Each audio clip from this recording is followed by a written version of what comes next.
Welcome to the Veteran Action Update Brief. I'm Mark Lucas, the founder of Veteran Action. Our guest is Iowa Congresswoman Mariannette Miller-Meeks. She's a medical doctor who served for over 24 years in the United States Army. Many in Congress talk about being a champion for veterans.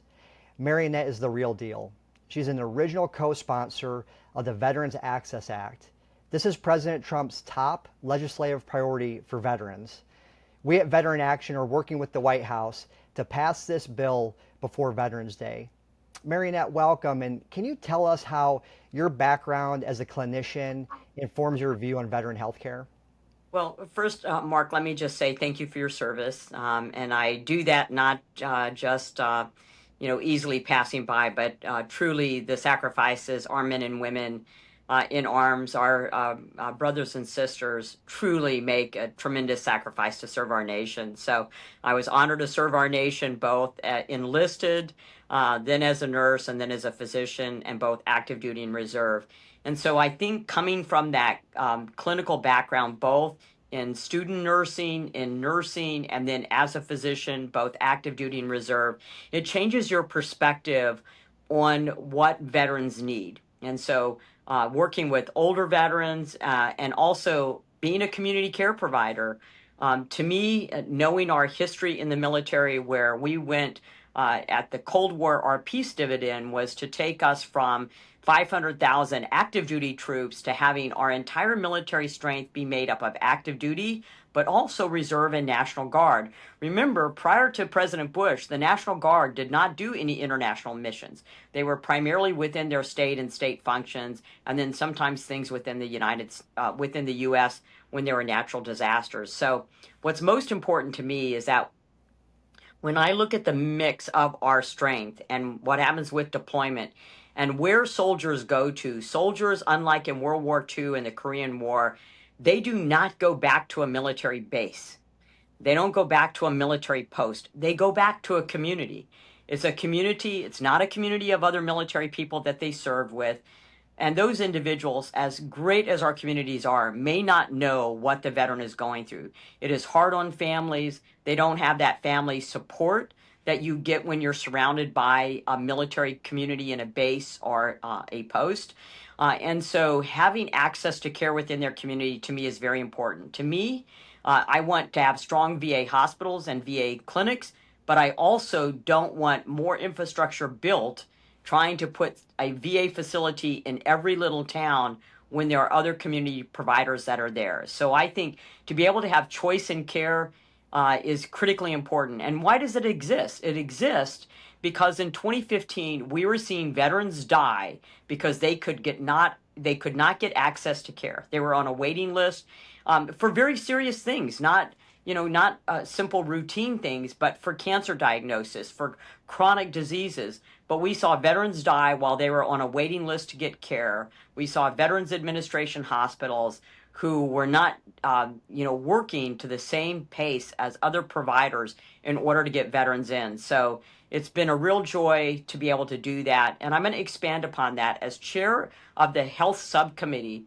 we had an oversight hearing on residential mental health care, residential substance use disorder, and it became very apparent, the VA acknowledging that they did not consider that residential mental health care. So when someone's in a crisis, when someone is suicidal, they did not consider that to fall under the Mission Act. So you didn't have to get somebody in within 30 days.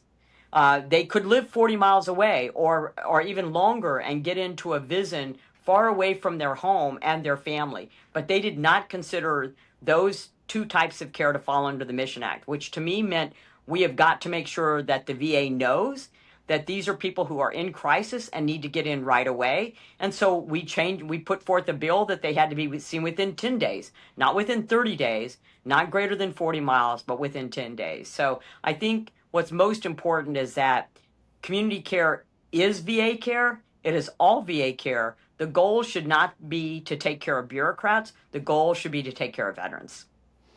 And you have a really unique background by being a veteran yourself, but also being a clinician. Can you talk about your role as a Congresswoman, some of the dysfunction that you're hearing about the VA, particularly with mental health? I think, we have veterans who love the VA hospital. We have two great VA hospitals in Iowa, both the Iowa City VA and the Des Moines VA. We have clinics that they do a terrific job. We have many veterans who like them. I've been to these facilities.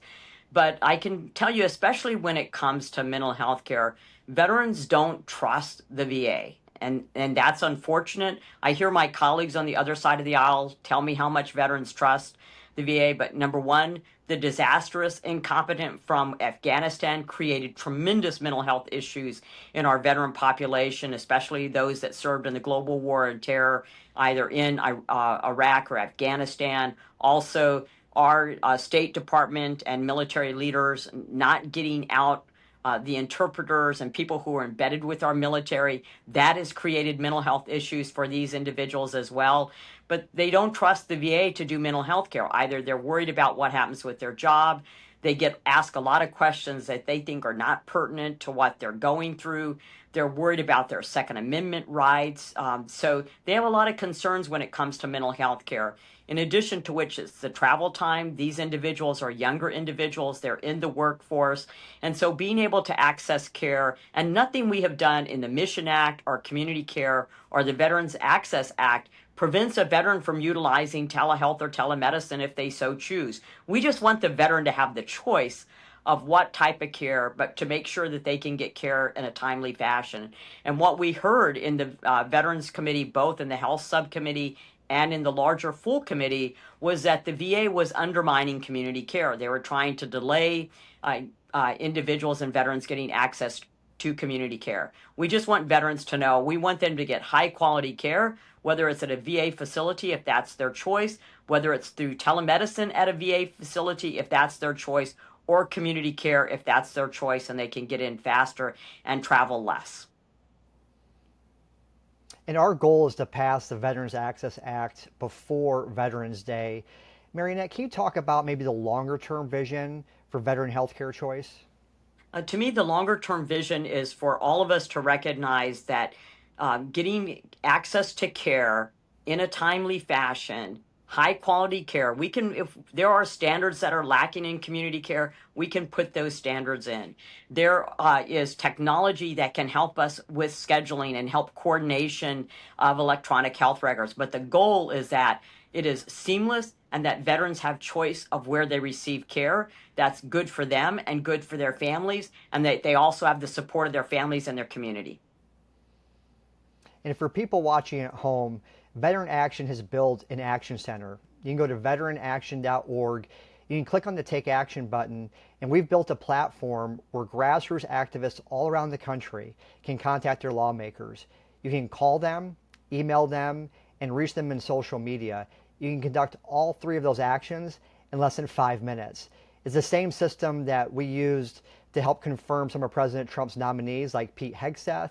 Matt Lohmeyer is the Undersecretary of the Air Force, and Captain Sam Brown to the VA. It's really important that our lawmakers, our champions like Mariannette, get the thank you from the grassroots, but also we have to encourage everybody not just to vote yes, but to champion this bill, to be a co-sponsor, because we agree with President Trump that veterans earned healthcare choice. Mariannette, I want to thank you so much for what you're doing in my home state of Iowa, but for veterans all across the country. Thank you for joining the Veteran Action Update Brief. Well, thank you, and it's an honor to continue serving our veterans, although just in a little different location.